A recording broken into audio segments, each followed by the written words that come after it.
The following is a dramatization for informational and awareness purposes. Names, dates, and locations have been altered. On July 15, 1993, the small town of Una Ciudad, just outside Guadalajara, Mexico, was considered the safest in the region. Mothers let their children play until dusk in the central playground, confident that the close-knit community would shield them from the dangers of the outside world. It was an oasis of family tranquility, a place where nothing bad could ever happen. That afternoon, a little boy, just 6 years old, darted between the rusted swings. He wore his favorite green t-shirt, a roaring T-Rex emblazoned on the chest, faded denim shorts and black sandals with white soles slapped against the hot pavement with a distinctive sound. On his left wrist, he wore a blue plastic children's watch, its straps frayed from constant wear, a birthday gift he never took off. His name was Eric, and he was a boy obsessed with dinosaurs, especially the cartoon, The Dinky Dinosaurs, which he watched religiously every Saturday morning. His sharp, infectious laughter echoed through the park as he chased other children, imagining himself a velociraptor hunting with its pack. This is the story of Eric and of his mother, Noemí Núñez. What began as a perfect summer afternoon would become the start of a nightmare, one that would last exactly 31 years, 11 months, and 9 days. It was a case that would defy authorities, destroy a family, and be filed away forever as an unsolved mystery. After 31 years of sepulchral silence, an algorithm accomplished what the police never could. Make sure you subscribe to the channel so you don't miss more cases like this, and activate the notification bell. Let me know in the comments what country you're watching from. Eric Damián wasn't just another statistic in a police file. He was a child with an overwhelming personality who could transform any space into his own personal Jurassic Park. At just 6 years old, he had already memorized the scientific names of more than 20 species of dinosaurs and would correct adults when they mispronounced Tyrannosaurus rex. His room was a prehistoric sanctuary. Plastic figures scattered across the floor, illustrated paleontology books, and a homemade mural he had drawn himself on the wall, filled with impossible creatures with sharp teeth and vibrant colors. Years later, his mother would find his last drawing tucked away in a shoebox. A green, long-necked dinosaur with his name scrawled underneath in red crayon. Eric, Noemí Núñez, worked as a nurse at a regional public hospital, covering night shifts so she could be with her son during the day. She was a 28-year-old single mother who had built her entire life around this small being. A boy full of energy and endless questions about extinct creatures. On the morning of July 15, 1993, Eric had eaten his favorite cereal, Choco Krispies, while watching cartoon reruns on the small kitchen television. He was wearing his green T-Rex shirt, the same one he had chosen for 3 consecutive days because, as he claimed, it gave him dinosaur powers. His black and white sandals were neatly placed by the door, ready for another adventure. Noemí had to work a double shift that afternoon, covering for a sick colleague. She left Eric in the care of her younger sister, Patricia, with specific instructions not to lose sight of him for a single second. It was a precaution she always took, but one that would take on a devastating weight that afternoon. In the years to come, Noemí would develop a sacred, unbreakable ritual. Every July 15th, at exactly 8:00 p.m., she would light a white candle in front of her son's crayon drawing, whispering his full name 3 times before blowing out the flame. It was her way of keeping hope alive in a world that had already declared Eric Damián dead. Guilt would settle in Noemí's chest like a malignant tumor, growing with each passing day. She would forever ask herself what might have happened if she had canceled that shift, if she had taken Eric with her to the hospital, if she had trusted the maternal instinct that told her something wasn't right that morning. The town of Una Ciudad would never be the same after that afternoon. The playground would become a cursed place where mothers no longer allowed their children to play alone, where every shadow concealed a potential threat. The exact reconstruction of July 15, 1993, would be based on fragmented testimonies, blurred memories, and the physical evidence authorities would collect in the hours following the disappearance. 8:30 a.m. The last breakfast. Eric Damián sat at the kitchen table, swinging his bare feet as he waited for his cereal to soak in the cold milk. Noemí watched him from the stove, preparing coffee in a dented enamel pot. The boy hummed the theme song to the dinky dinosaurs, making roaring sounds between spoonfuls. The television broadcast morning programming. Toy commercials dubbed American cartoon reruns, and a local news report mentioning favorable weather for outdoor activities. It was an ordinary Tuesday that promised temperatures of 32 degrees Celsius and clear skies. Noemí recalled noticing that Eric seemed more restless than usual, repeatedly asking if he could go to the park after lunch.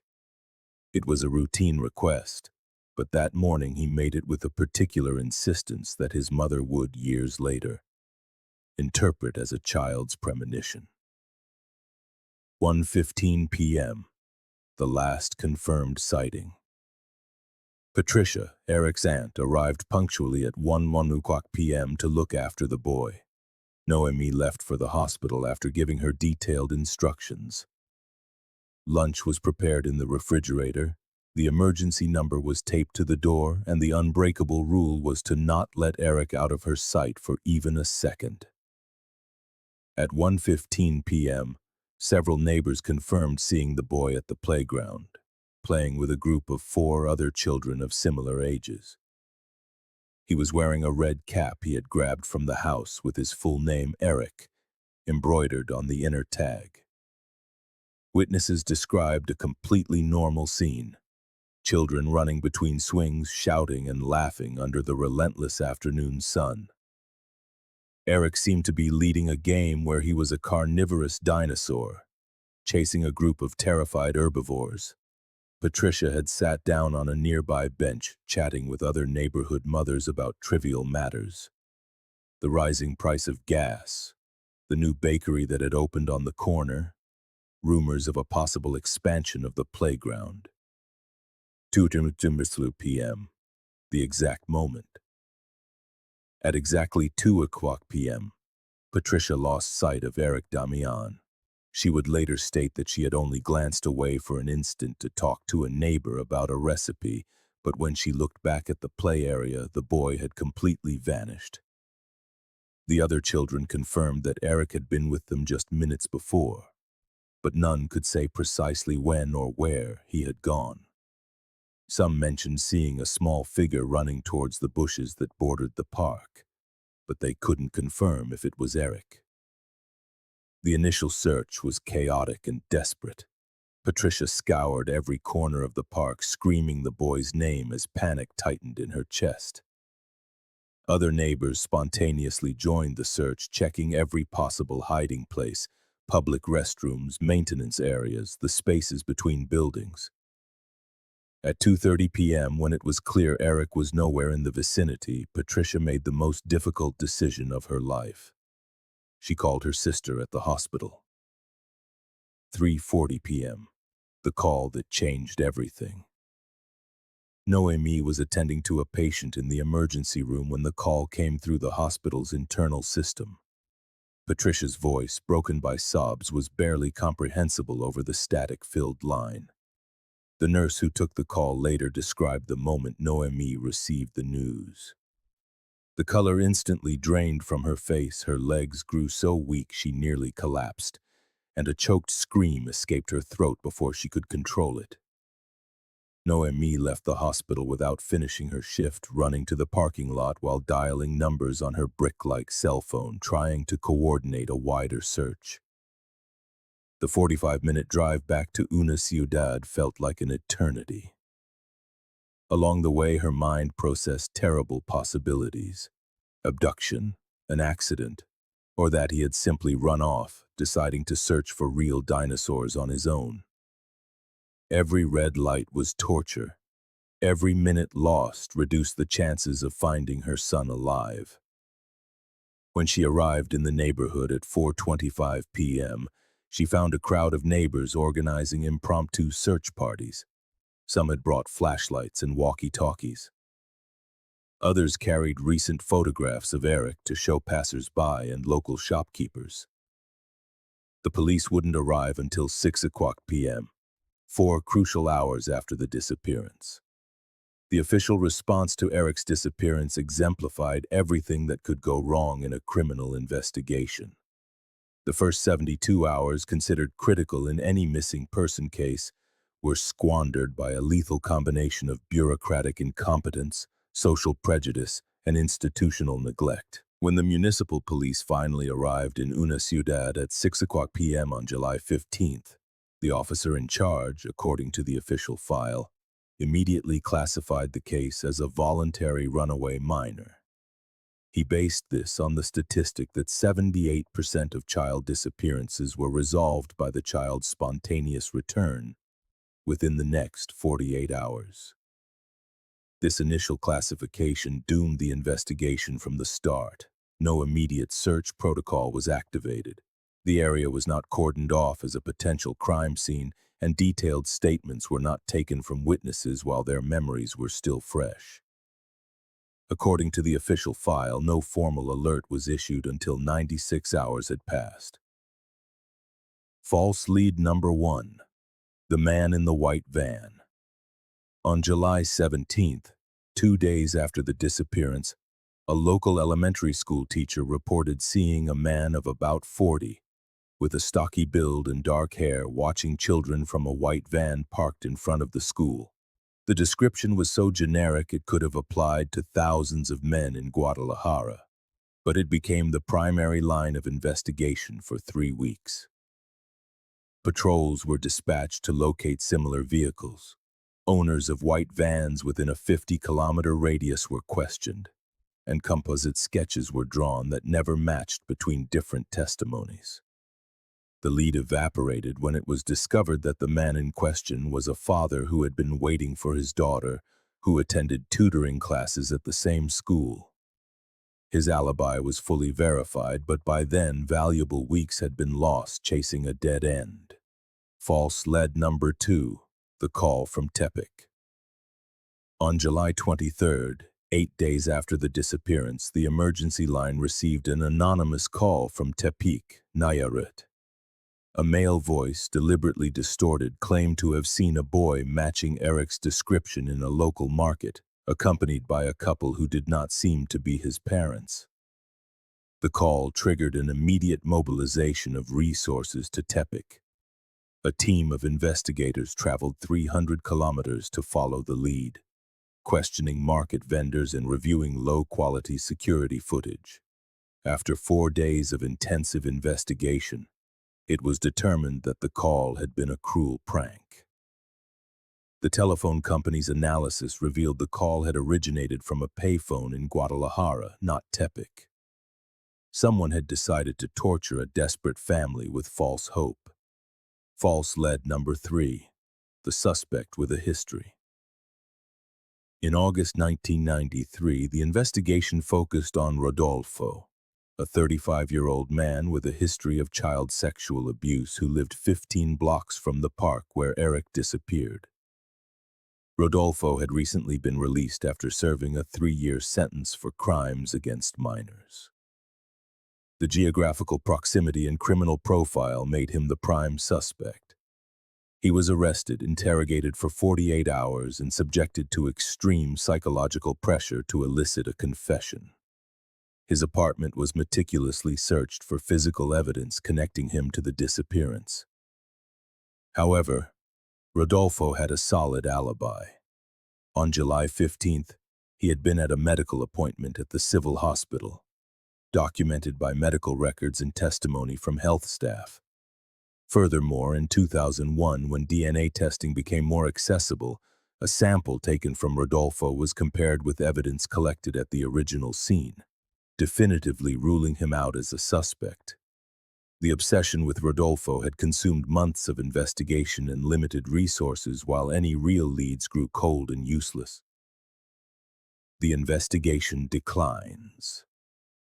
By the end of 1993, Eric Damián's case had lost priority at the municipal police offices.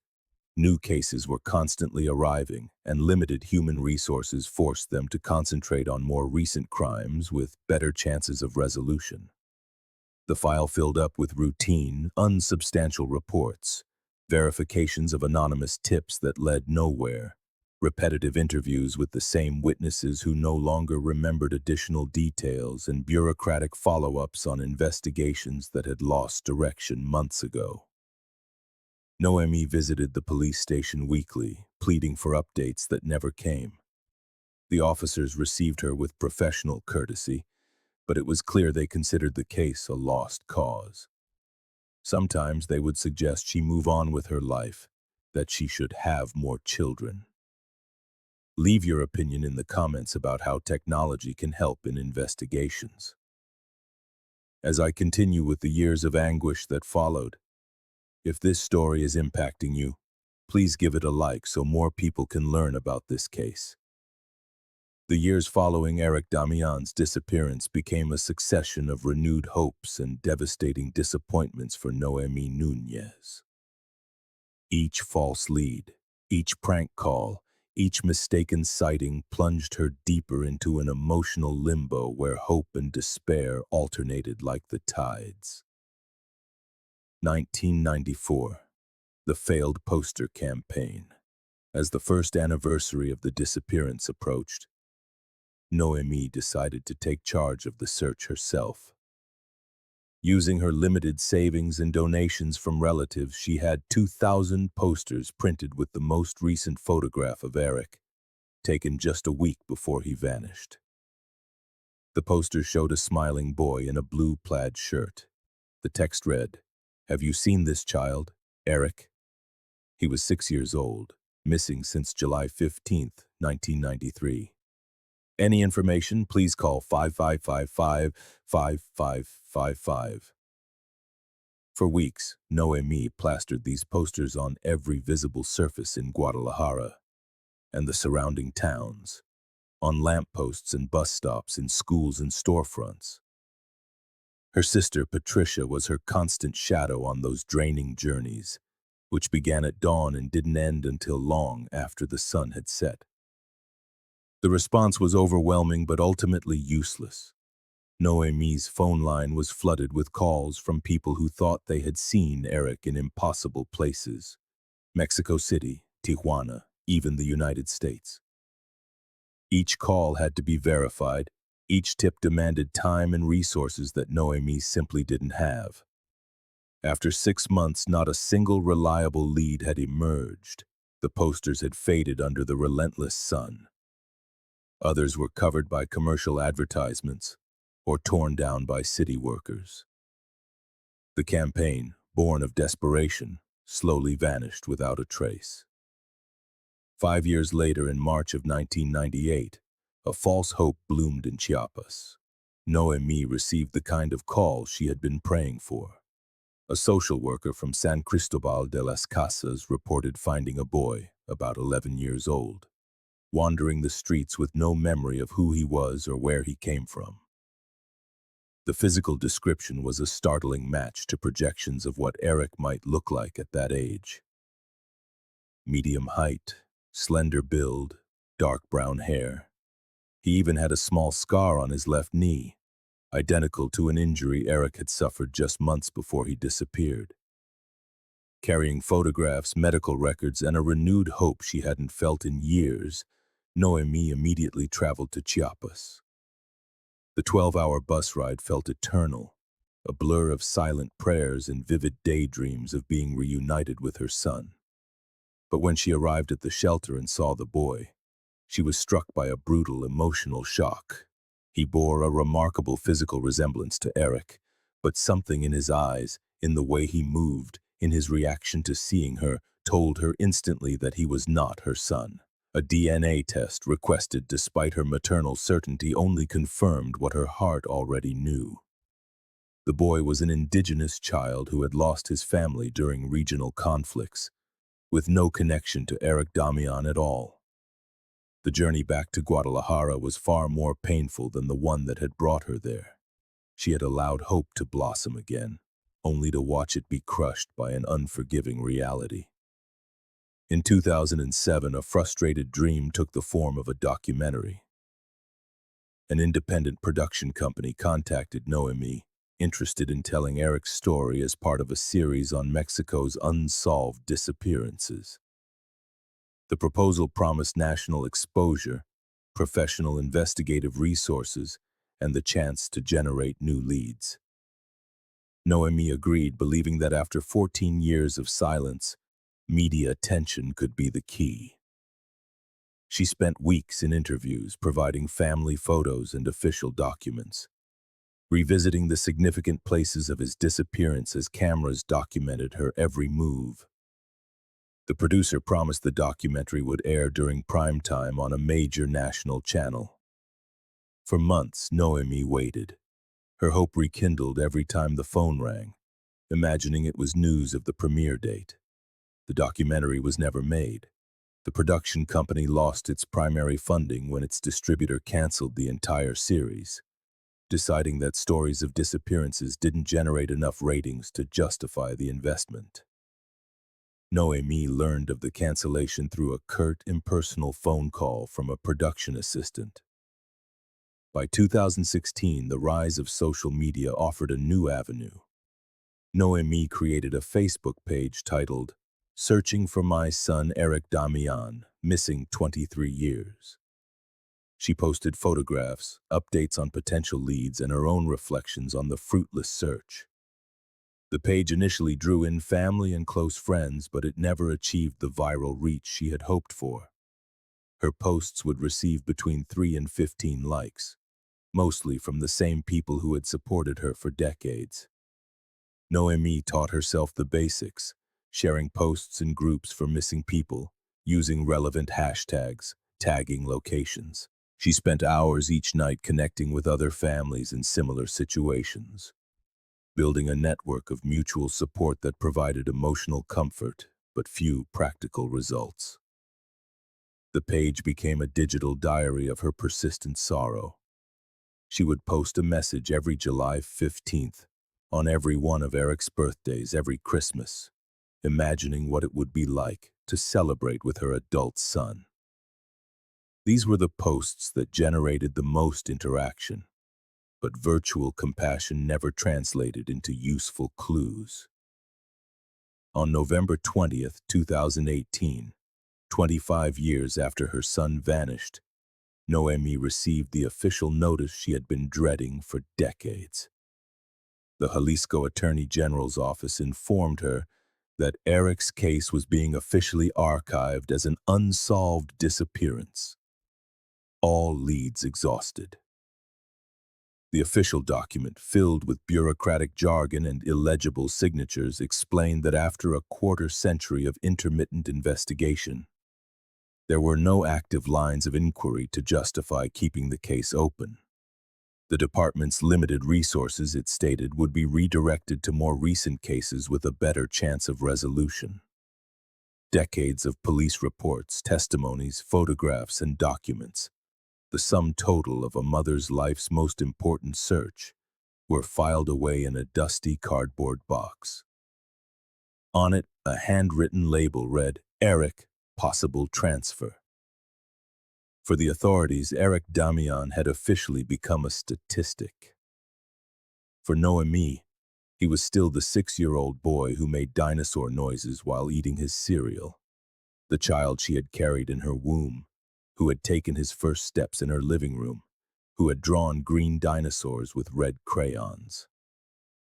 The official filing changed nothing about Noemí's routine. She continued to light a candle every July 15th. She continued to post on her Facebook page. She continued to wait for the miracle the authorities had declared impossible. On June 2nd, 2024, 30 years, 10 months and 18 days after her son disappeared, Noemí Núñez experienced the most surreal moment of her life, all thanks to an algorithmic suggestion from YouTube. It was a Sunday afternoon. Noemí had fallen into the habit of spending hours scrolling through videos on her phone seeking any distraction from the obsessive thoughts about Eric. She usually watched cooking tutorials, religious testimonials, and sometimes documentaries about missing persons, always hoping to find a similar case that might give her a new idea. That particular Sunday, she had been watching recipes for traditional Mexican desserts when YouTube suggested a video with a title that instantly seized her attention. My father hid something from me for 30 years, the truth about my origin. The video had been posted 3 days earlier by a channel called Ivan Alejandro Vlogs, which had just over 1,000 subscribers and averaged a couple hundred views per video. The thumbnail showed a serious-looking young man in his 30s, holding a blurry photograph. Something in his expression and inexplicable familiarity in his features made Noemí feel an immediate connection she couldn't rationalize. She pressed play, expecting another story of family dysfunction to distract her from her own. For the first 4 minutes, Ivan Alejandro narrated how he had discovered suspicious documents in his late adoptive father's house. He'd found adoption papers with inconsistent dates, childhood photos he'd never seen before, and references to a biological family in Guadalajara. Then at exactly 4 minutes and 13 seconds into the video, Ivan held up a photograph of himself as a child taken at what looked like a school festival. In the image, a boy of about 6 wearing a green t-shirt and a red cap was smiling widely as he held a dinosaur-shaped balloon. Noemí's world stopped. The photograph showed the exact same face she had memorized for 31 years. The same features she had imagined aging year after year. The same expressive eyes that were the last thing she saw before leaving for the hospital on that fateful July afternoon. Her phone slipped from her grasp and clattered to the floor as she collapsed out of her chair. A strangled cry escaped her throat, followed by uncontrollable sobs that erupted from the deepest corners of her soul. Her hands trembled as she picked up the phone and paused the video, needing a moment to process what she had just seen. The green t-shirt was identical to the one Eric had been wearing the day he disappeared. The red cap was a perfect match for the one he'd grabbed from the house that morning. But beyond the clothes, it was the boy's face that confirmed her deepest, most impossible hope. Those were her son's eyes. That was the smile she had been waiting 3 decades to see again. Noemí replayed that section of the video dozens of times, pausing every few seconds to study each detail of the child's face. She took screenshots, enlarging the image until it pixelated, and compared it with the photos of Eric she kept on her phone. There was no doubt, after 31 years of fruitless searching, she had found her dune thanks to a random suggestion from the YouTube algorithm. The irony was both devastating and magnificent. All the police resources, all the official investigations, all the leads followed and dismissed. None of it had achieved what a digital algorithm had accomplished on a quiet Sunday afternoon. Noemí spent the rest of the day watching every video on Ivan Alejandro's channel, studying his gestures, analyzing his voice, searching for more confirmation of what her mother's heart already knew with absolute certainty. In later videos, Ivan mentioned being adopted in Veracruz by a family who had never been clear about his origins. The digital age had provided tools that investigators in 1993 could never have imagined. Noemí, now a 59-year-old woman who had learned to navigate social media out of necessity, became her own private detective. Her first decision was to contact Ivan Alejandro directly in the YouTube comments section. Her message, typed with trembling hands in the early hours of June 3, 2024, was a heartbreaking testament to 3 decades of searching. "Hello, Ivan. My name is Noemí Morales from Guadalajara. I saw your video, and I think you are my son who disappeared on July 15th, 1993 when you were 6 years old. Your name was Eric. Please write to me if you can." Ivan replied 18 hours later, his tone a mixture of skepticism and curiosity that was entirely understandable. He had received similar messages before, but something about the desperate, specific nature of Noemí's comment made him consider the possibility seriously. Their initial communication moved to private messages, where Noemí shared photos of Eric as a boy, documents from the disappearance, and specific details only a true mother could know. The scar on his left knee, his obsession with dinosaurs, his habit of making T-Rex noises while eating cereal. Ivan, whose legal name was Ivan Alejandro Santos Herrera, confirmed several unsettling details. He had an unexplained scar on his left knee that his adoptive parents could never account for. He had suffered from recurring nightmares about giant dinosaurs throughout his adolescence, and his earliest conscious memories began abruptly around the age of 7, with no clear recollection of his life before then. The exchange of personal information continued for days. Noemí used Google's reverse image search to analyze every photo Ivan had ever posted, looking for facial similarities. She created comparative albums on her phone, juxtaposing photos of young Eric with recent images of Ivan, documenting similarities in their facial structure, the shape of their eyes, and unique expressions. Ivan, for his part, began his own digital investigation.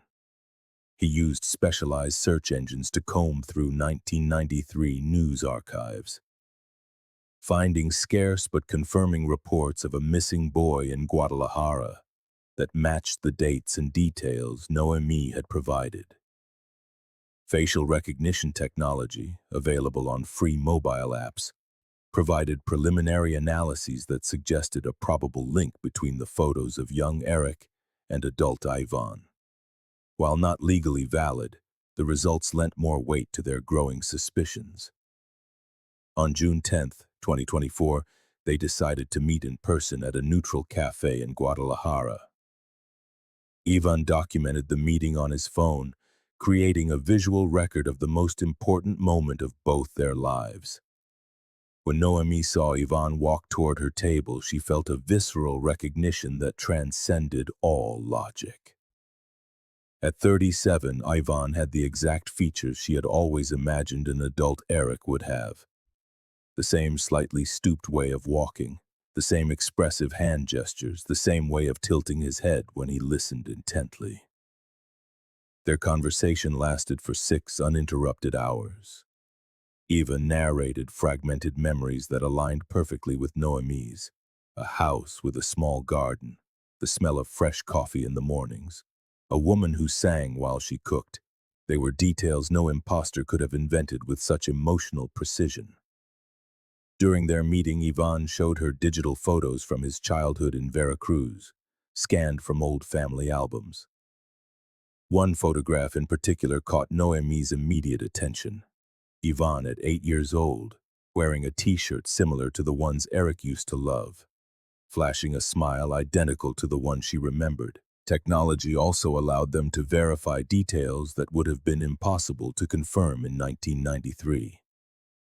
Using satellite map applications, Ivan showed her the exact location where he grew up in Veracruz, while Noemí confirmed she had never had any family or professional connections to that region that could explain such coincidences. An analysis of the digital photos' metadata revealed inconsistencies in the adoption files Ivan had inherited, further unraveling the 30-year-old mystery. The creation dates of some scanned documents did not align with the official dates on the papers, betraying a later manipulation of the records. On June 14, 2024, mother and son arrived at an accredited state laboratory to undergo the DNA tests that would scientifically confirm what their hearts already knew. The process, which in 1993 would have been unthinkable due to its cost and complexity, was now a simple, accessible routine.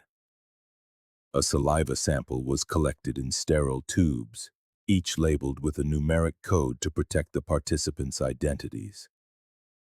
The technician explained that the results would be available within 7 business days, but noted that comparing genetic markers between a mother and son was one of the most reliable analyses in modern forensic science. During the week-long wait, they both used digital tools to document their journey. Ivan created a private video blog recording his emotions and expectations day by day, while Noemí updated her Facebook page with cryptic posts about important news coming soon, sparking curiosity among her longtime followers. On June 21, 2024, at 2:32 in the afternoon, Noemí received the call from the Forensic Genetics Laboratory. The technician's professional voice informed her that the results were ready to be collected in person, in accordance with confidentiality protocols. An hour later, Noemí held in her hands the document she had waited for over half her life to see. The result, printed on official paper with seals of authenticity, was unequivocal. The DNA comparison between Noemí Núñez and the subject Ivan Alejandro Santos Herrera confirmed a mother-son relationship with a probability of 99.98%. The scientific confirmation triggered an immediate official investigation. The authorities in Jalisco, using interconnected databases that hadn't existed in the 90s, began to trace the digital trail connecting Eric's disappearance with Ivan's adoption in Veracruz. The investigation that followed revealed a network of corruption and crime that extended far beyond the disappearance of a single child. What they found was more horrific than anyone could have imagined. A systematic, illegal adoption ring that had operated for years across multiple states in Mexico, exploiting weaknesses in the child protection system and the complicity of corrupt officials. The starting point for the new investigation was a forensic analysis of Ivan's adoption papers.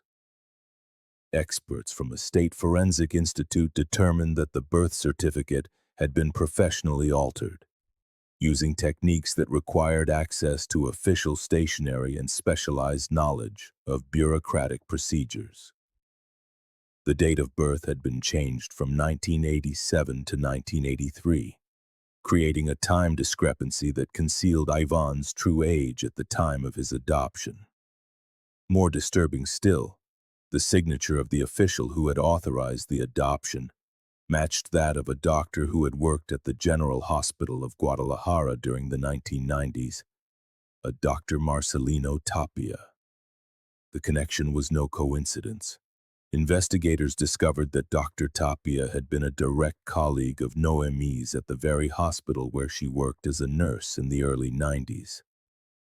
More specifically, he had been the medical supervisor whom Noemí had formally reported in March of 1992 for gross irregularities in the handling of controlled medications and the mistreatment of patients. Noemí's complaint had been meticulously documented, including photographs of expired medications. Dr. Tapia continued to administer to children. Records of improper treatments and testimonies from other nurses who had witnessed his abusive behavior toward hospitalized minors. The case had escalated to the hospital's general directorate, creating an administrative investigation that lasted 8 months. Although the inquiry did not result in criminal charges, thanks to legal technicalities and Dr. Tapia's political connections, it had permanently stained his professional reputation. He was transferred to an administrative department with no patient contact, lost promotion opportunities he felt he deserved, and faced the disdain of colleagues who knew the details of the accusations. For a man with an immense ego and a distorted sense of justice, the humiliation had been intolerable.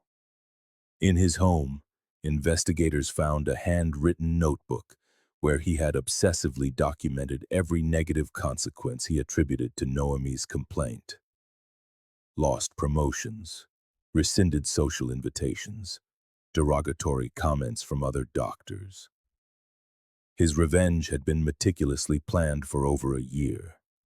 Dr. Tapia had complete access to the personal information of all hospital employees, including home addresses, detailed work schedules, information on dependent family members, and personal routines that staff shared informally during breaks.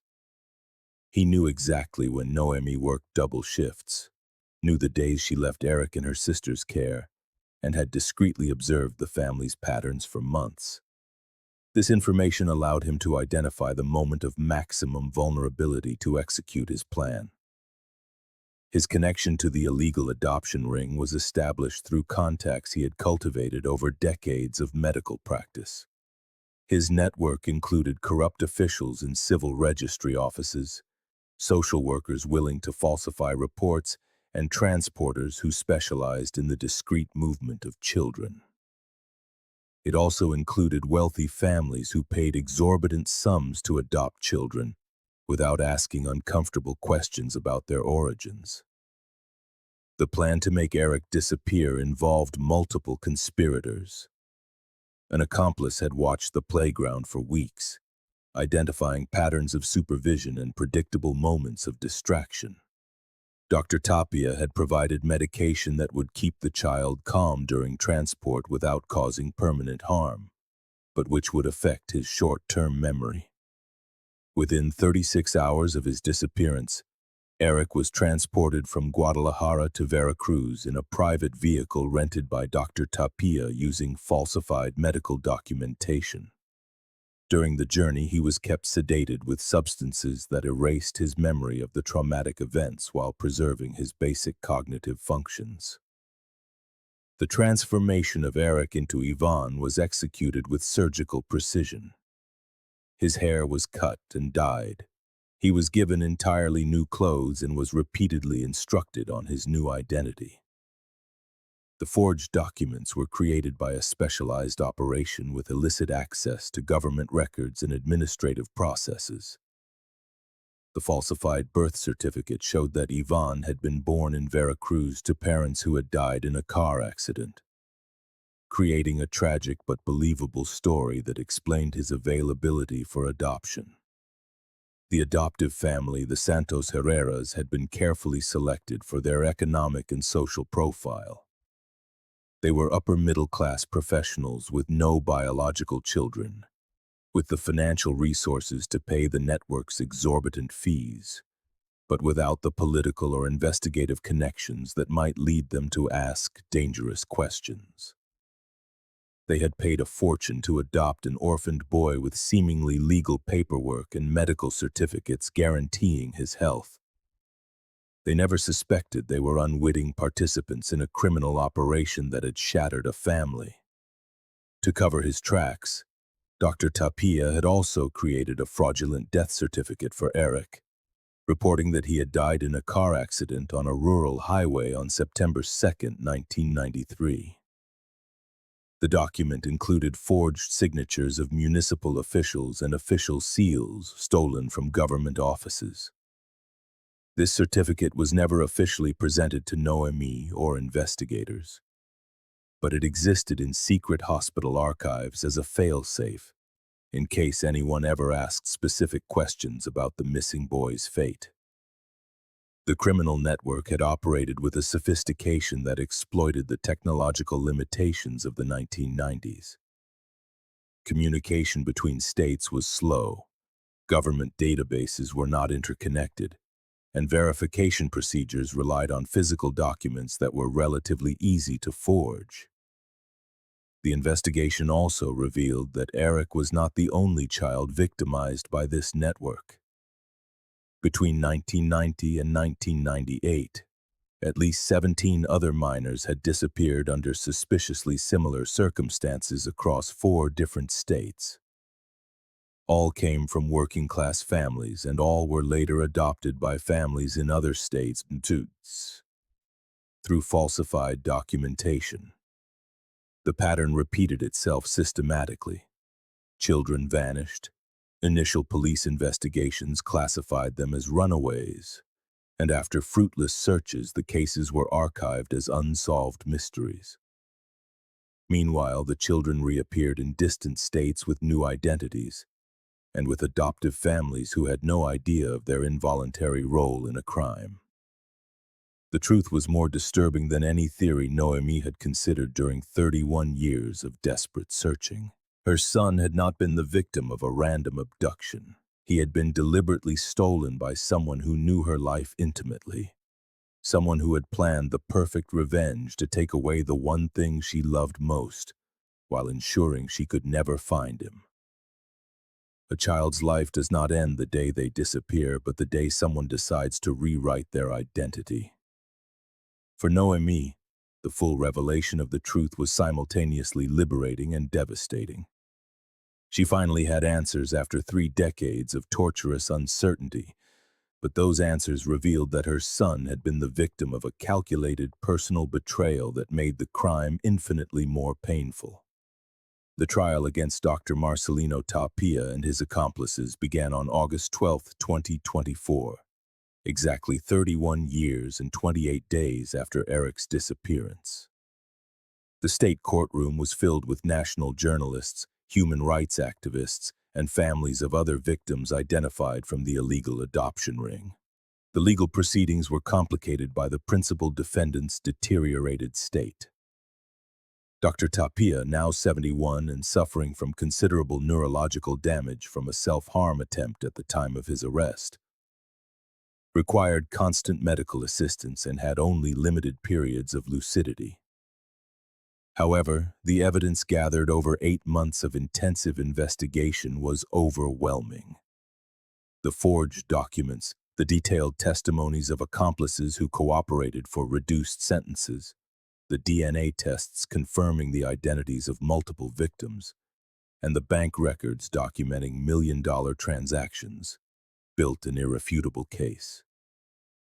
The prosecution filed formal charges for aggravated kidnapping, operating an illegal adoption ring, forgery of official documents, criminal conspiracy, money laundering, and corruption of public officials.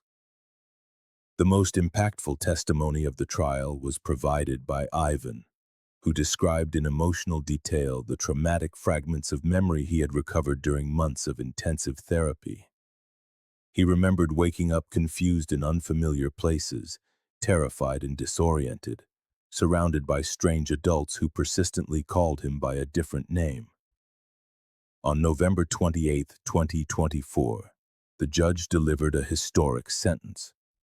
Dr. Marcelino Tapia was condemned to 28 years in prison, the maximum sentence allowed under the laws in effect at the time the crimes were committed.